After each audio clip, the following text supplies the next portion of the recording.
Bonjour à tous, je suis Christine, mezzo-soprano et coach, et comme vous le savez, sur cette chaîne, j'ai la joie de vous partager mes trucs, mes astuces de chanteuse pour vous permettre de libérer votre voix au quotidien. Aujourd'hui, tout simplement, j'aimerais qu'on parle ensemble de respiration.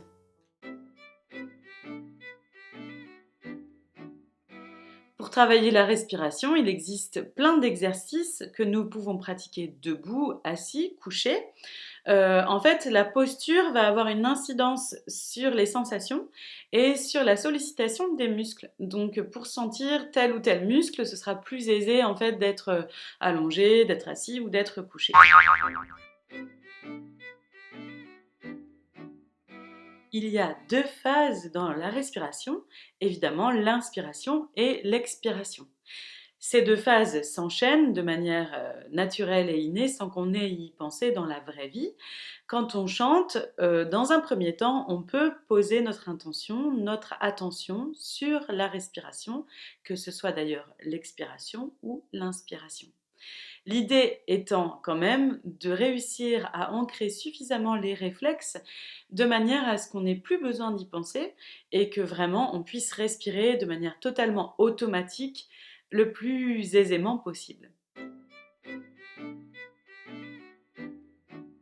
Quand on travaille la respiration, que ce soit d'ailleurs en yoga, en sport ou en chant, on va porter notre attention aussi bien sur l'inspiration que sur l'expiration.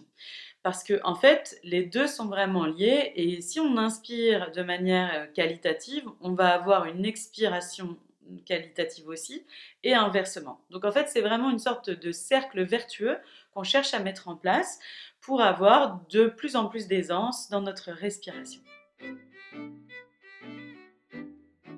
On me pose souvent la question, doit-on respirer par la bouche ou par le nez?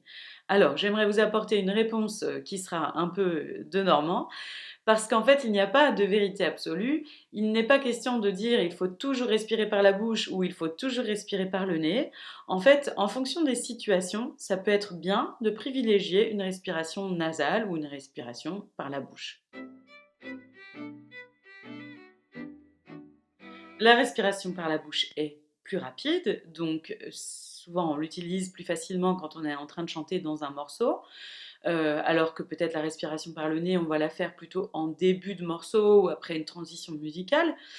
Et cette respiration par la bouche, selon moi, elle libère, on a plus de sensations en fait dans la mâchoire et dans la gorge, alors que quand on respire par le nez, moi les sensations que j'ai, elles sont un peu plus ici. Une différence aussi, et là c'est peut-être plus valable pour la voix parlée, quand je respire par le nez, les muqueuses sont moins asséchées, les muqueuses de la gorge vont être moins asséchées puisque en fait dans le nez il y a plein de petits cils qui sont là vraiment pour capter les petites poussières, etc.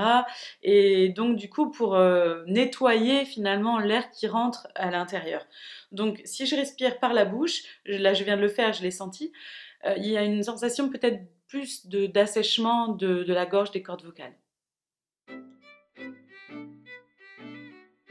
Il y a beaucoup de paramètres qui vont déterminer quelle respiration sera la meilleure à tel ou tel moment.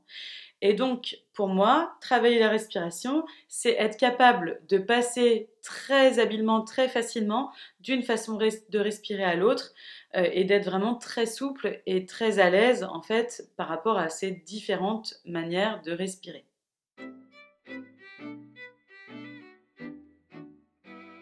Quand on est en situation de stress, c'est très souvent que la respiration est moins fluide, moins souple, moins ample que d'habitude et donc c'est là que ça peut être vraiment intéressant d'avoir des exercices qui sont efficaces pour pouvoir remédier à ces petits blocages. J'espère que cette vidéo vous a plu, qu'elle vous a permis de découvrir de nouvelles façons d'explorer votre respiration, votre posture.